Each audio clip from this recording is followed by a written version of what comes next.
করেন তাকে আপনারা স্লোগান দিয়ে অভিবাদন দেন।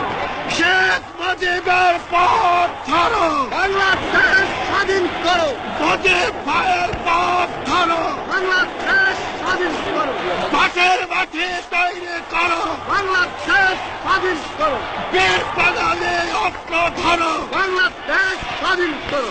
বীর আপনারা জোরে স্লোগান ধরেন, আমার দেশ তোমার দেশ, বাংলাদেশ বাংলাদেশ আমার দেশ তোমার দেশ, বাংলাদেশ বাংলাদেশ স্বাধীন করো, স্বাধীন করো, বাংলাদেশ স্বাধীন করো।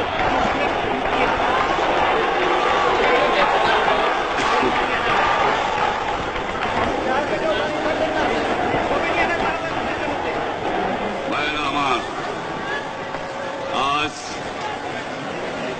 দুঃখ ভারাক্রান্ত মন নিয়ে আপনাদের সামনে হাজির হয়েছি। আপনারা সবই জানেন এবং বোঝেন আমরা আমাদের জীবন দিয়ে চেষ্টা করেছি, কিন্তু দুঃখের বিষয় আজ ঢাকা, চট্টগ্রাম, খুলনা, রাজশাহী, রংপুরে আমার ভাইয়ের রক্তে রাজপথ রঞ্জিত হয়েছে। আজ বাংলার মানুষ মুক্তি চায়, বাংলার মানুষ বাঁচতে চায়, বাংলার মানুষ তারা আজ তার অধিকার চায়।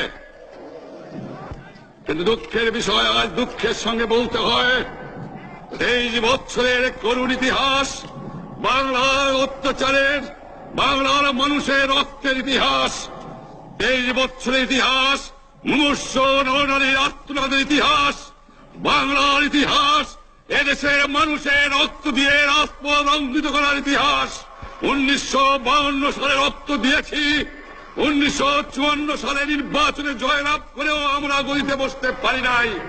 1958 সালে আইয়ুব খান মার্শাল ল জারি করে 10 বছর পর্যন্ত আমাদের গোলাম করে রেখেছে।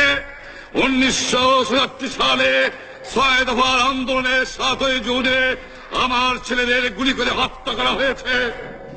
1969 আন্দোলনে আইয়ুব খানের পতন হওয়ার পরে যখন ইয়াহিয়া খান সাহেব সরকার নিলেন, তিনি বললেন দেশে শাসনতন্ত্র দেবেন, গণতন্ত্র দেবেন, আমরা মেনে নিলাম।